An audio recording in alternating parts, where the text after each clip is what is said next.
It's Reality Check with Craig Price.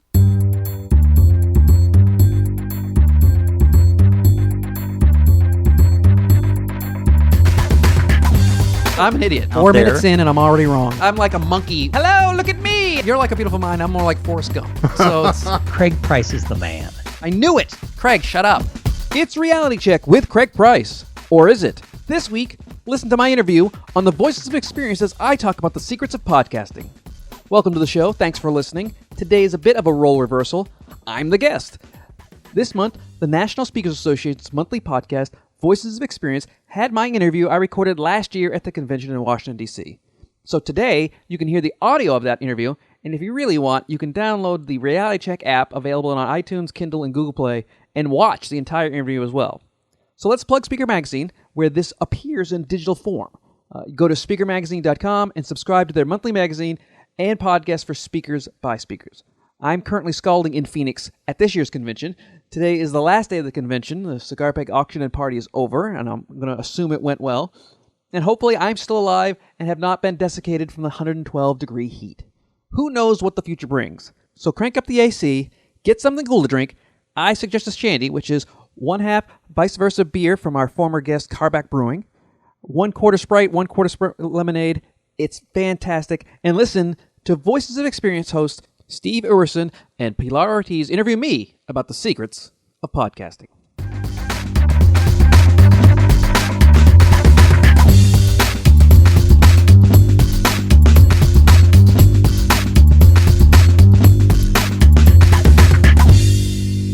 Welcome to VOE. And today, Craig Price, speaker podcaster with his podcast, Reality Check with Craig Price, is here to speak to us, to talk to us about those secrets of something that for some of us sound mysterious and difficult and like over there we want to do, but we don't know how. We will find out and we will talk to him about all these little tricks because we all can have our own podcasts. Welcome. Thank you. Yes, welcome. I need a reality check on how to do podcasting. Yeah, well, I think the reality is it's a lot easier than people think. I think a lot of people think it is this mysterious, difficult, technological thing, and that's because for years the only time you could ever get your voice out there was if the radio station asked you to. So now all of a sudden you can do it from your house, and it's so much easier and so much cheaper than it was 5, 10, 15 years ago. Let's start to talk a little bit about what do you need, where to start, equipment. We always see those pictures of people that are doing podcasts and they have everything, and microphones. And Well, sure. do you need all that? No, of course not. No. But it's like when you see pictures of cars, nobody posts their 2001 Toyota Corolla that's got 60,000 miles on it that they've never used, but they always post the Maseratis, the Ferraris, the cool-looking cars. The ones at the dealership that Yes. they don't own. The ones they rent or lease. Okay, yes. Not the ones they own. And so when you see a lot of podcasting pictures, it's a lot of boom mics with swing arms and huge boards and all these people with microphones, and it can be that difficult if you want to be. Some people are perfectionists and they really want a top-notch broadcast quality podcast, but you can do it as simple as a smartphone and earbuds. I know several people who actually use their voice memo on their iPhones and their earbuds because that microphone is actually quite good, and they record it. Because now, do they do major interviews for over a long period of time? No, they do short, maybe 5-10 minute podcasts, and then post it up. But it can be as difficult or as easy as you want it to be. Mm-hmm. And USB microphone is important if you are going to interview someone. That's because it's easy. You just plug it into your laptop, and everybody's got a USB port. And then you plug that in, and if any software that will record. And there's a lot of free ones. I know on Mac they have GarageBand, they have Audacity for Windows. These are free, so you're not even paying for software.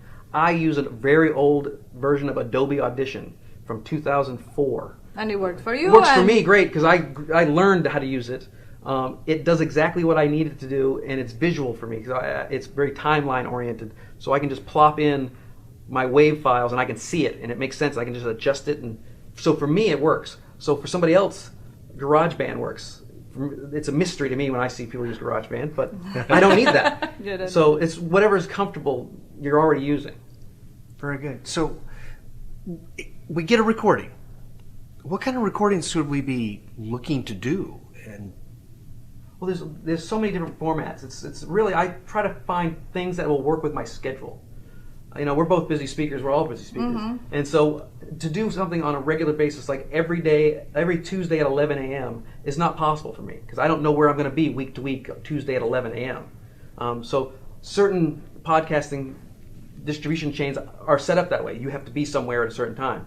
I'd like to come to conventions like this, record a bunch of podcasts in a day. I've got 5 scheduled for today.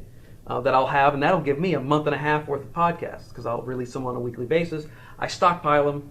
I try to make sure the content is evergreen, which means it's available whatever they listen to. It works at any moment. Yeah. Now, I will have current event topics that I know that will only be useful for a couple weeks because of the event that's going on or the issue at hand. But overall, I try to keep it so someone 3 years later, they can download my conversation with you and they go, oh, that still is relevant today. And you mentioned that you travel a lot. You cannot be there every day at this time, but it's important to be consistent. Oh, absolutely. The release date. The release. And the release time has to be consistent. Think about it as, I always say it's like Netflix and network television. When they find you, the first time they hear your podcast and they see that you have a back catalog, they'll download it and binge listen to you for, how many episodes you have. But once they catch up, now it's turned into network television again, and now you have to be somewhere at a certain time or they will lose interest because they got excited about you and you come out, my podcast comes out on Tuesdays at 7 a.m. and if it's not there at Tuesday 7 a.m., all my listeners that have caught up get kind of like, is everything okay? Is there an episode coming out? So I like to tell them ahead of time, like I'm not going to have an episode this week. I take actually a couple months off in the winter time to rejuvenate and also start looking for guests for the next year because I like to have quality guests. I don't just have anybody on. So to find them is difficult sometimes. So I want to make sure that I take that time to stockpile really good folks. So the new season, almost like television, the new season is going to be as great as I can make it. Something to wait for. But every day, every Tuesday, 7 a.m., I have that podcast. Now, you've chosen that time specifically for your audience, is that right? Yeah, I picked Tuesdays because on Mondays, a lot of us are busy. We get into the office, we got work to do, and we're catching up on all the stuff we did over the weekend. But Tuesday, now you've gotten past your emails, you've got your week set up, now I can download. And I do it at 7 a.m. kind of for the commuter crowd. I know a lot of people listen to their podcasts on the way to work. And so I do a 30-minute-ish podcast because the average commute is 26 minutes. So I do it for about 30 minutes.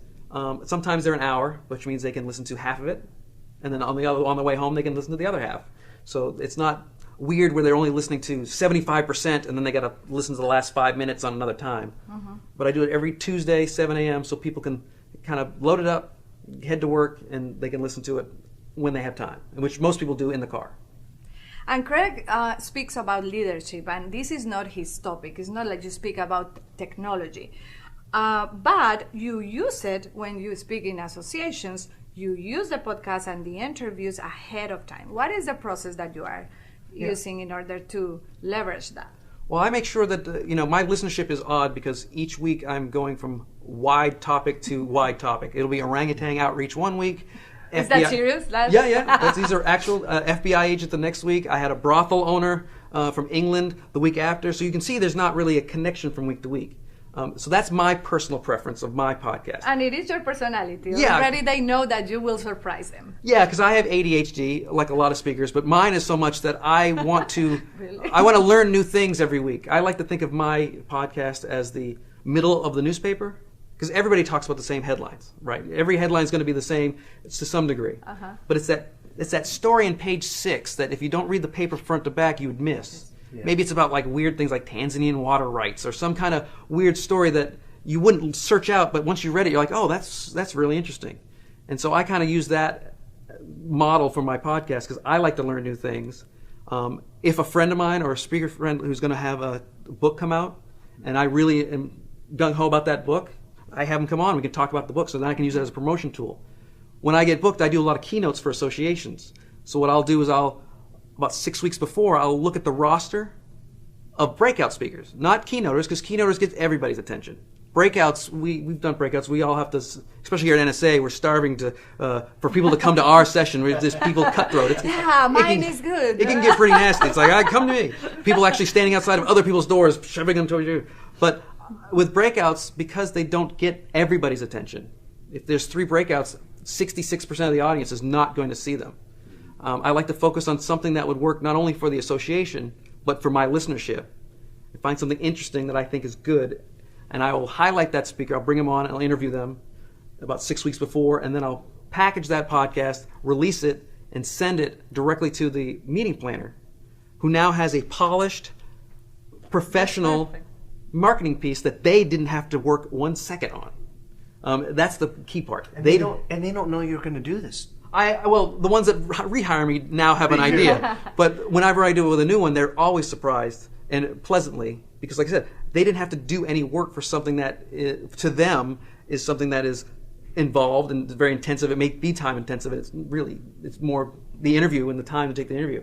So they're excited about it, and they send it out to their folks. People listen to it, and they get excited about not only the person that I'm interviewing, but all of a sudden, hey, that Craig guy sounds like he knows what he's talking about. But I don't. But I can't wait to see him and the breakout. You are giving, you are helping them promoting. I'm giving it added value without being promotional to myself. But I am being promotional to myself because it's Reality Check with Craig Price. It's my name. I'm the one that's bringing them the folks. So I always tell you that your expertise doesn't have to be so deep. It's more about, can you introduce people to the experts, to other people? All of a sudden you are like Oprah is not really an expert in anything except being Oprah. She finds, yeah. That's right. But she has all these people, and so we all know we'll go to Oprah over and over again because she has good quality people with interesting topics. So as soon as her name comes up, we know good things are going to happen.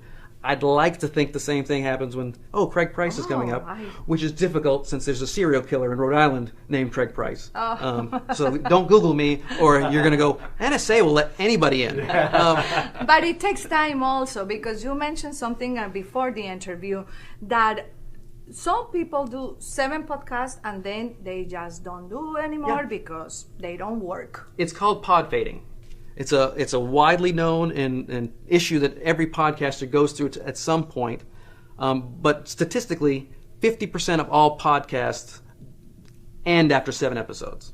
So for every one, I've done 170, plus I do other ones for Cigar Peg. I have some clients. I do some. My wife's got a hobby one. I do lots of podcasts. But at 7, a lot of them quit because the numbers aren't there. I always tell speakers especially, if you don't have a platform, podcasting won't give you a platform. But if you have a platform, you can definitely grow it much better with a podcast. I think the magic bullet syndrome happens with podcasts after 7. They're like, nobody's listening, I'm done. But if you keep going, I didn't really get much credibility after about 50 episodes. But once people... Week a week, so that's a year. Yeah, exactly. It took me about 6 months to a year, but once they see that you have 50, I'm at 175 or something now. But once you get to be after 50, guests start coming on because they go, it's not a fly-by-night operation. People start listening going, this person is not going to stop in a couple weeks, because that's another problem that I've seen, especially with speakers with podcasts. A lot of people, when I did some research, they were doing Hot Topic in 2010 for about 10, 15 episodes. And you can still get access to them, but I wouldn't subscribe to them because I know that nothing's coming down the pike. Right. I think a lot of people really get bored with it because they don't see the numbers and that's not worth it. But if you let it keep going, you can build an audience. Mine's very niche, so I'm not really worried about the audience. I got a pretty good audience, but I don't worry about it. I worry about the quality of the podcast and the diversity of guests, because that's what's growing my brand. When people know that you're on Reality Check with Craig Price, they go, it's going to be interesting, and it's going to be fun, and I'm going to learn something. So, Craig, we have a viewer, a listener. Oh, good. Who is, isn't that wonderful? That's fantastic. who wants to start podcasting. They've got a platform. They see this as a valued place to be. But maybe the question is, how do they promote it? How do they start creating the audience? Well, again, these are not unicorns. Podcasts are just like blogs, just like videos. If you can market your blog, if you can market effectively your YouTube channel, if you can market anything you do well, you can market a podcast. There's no magic trick to it. It's just getting out there and not being afraid to promote it, letting people know about it, not worrying about the numbers right away, and also just being available. A lot of people go for the big guest right away as the best they can because they think the big guest is going to draw a lot of attention. Not really. I found that celebrity types are too busy to promote your podcast because they've got 8 other podcasts that they've been on. It's good to find not second tier quality, but someone who has a little more time, maybe a little bit more professional, who spends a lot of time promoting their stuff and others, and having them on. It's important that in your niche, and I really advocate niche podcasting. I do a nicheless podcasting, which is kind of a niche in itself. A niche of a niche of a niche. But the best podcasts are usually someone who has a topic like leadership, and each week they bring on different aspects of leadership, different perspectives, and different people, and you can grow it from there. So it's really about understanding your expertise and putting it out there in places that people would want to see it, just like with blogs, just like with your videos. How to monetize it? Is it possible? Is it? Oh, sure. It's definitely possible. It's not unlike membership sites. You can do several different ways. You can do a membership site where people have to subscribe and pay a monthly fee to listen to the podcast. You can do apps, which are big in podcasting now and in general. Apps in general are a really good way of branding yourself because it's you. It's not you with a bunch of other people. They're there for you. And you can download it. Maybe you charge for it, $1.99, $2. Maybe you go big time. Maybe Larry Wingett's got one for $5,000 you got to download. I don't know. I have a free app because I want listeners. I don't really worry about selling stuff. So I want them to get my information and then go and keep listening. And reposting and tweeting. So you get the app, and then you make sure that app has extra value. Because one of the reasons they're doing it is so they can get your podcast right away. But then why download that instead of just subscribing? I offer chapter excerpts from books of people I've interviewed. Some people have donated entire books, so you can read the entire book online through the app. Extra audio. Maybe you have extra content that you can charge for, because apps, you can do different things with different apps. So you can pay for an in-app purchase to download some of your products. A great way to get your CDs that you used years ago that nobody wants CDs anymore, convert them, sell them through the podcast. Another option. And this all started because he was sick at home one day. Well, I had the bored. Yeah, I had the years worst. Ago. I How had was it? the speaker's worst nightmare. I had gum surgery, which means I couldn't talk for weeks. I mean, that was a doctor's order. That wasn't like, oh, I just don't feel like talking. It wasn't. So I couldn't. And your wife was. Oh, she was ecstatic. Right? She couldn't. It was the golden age. She was excited. She's like, oh, great! I finally. 11 years of being married to him, I don't need to listen to him for a week.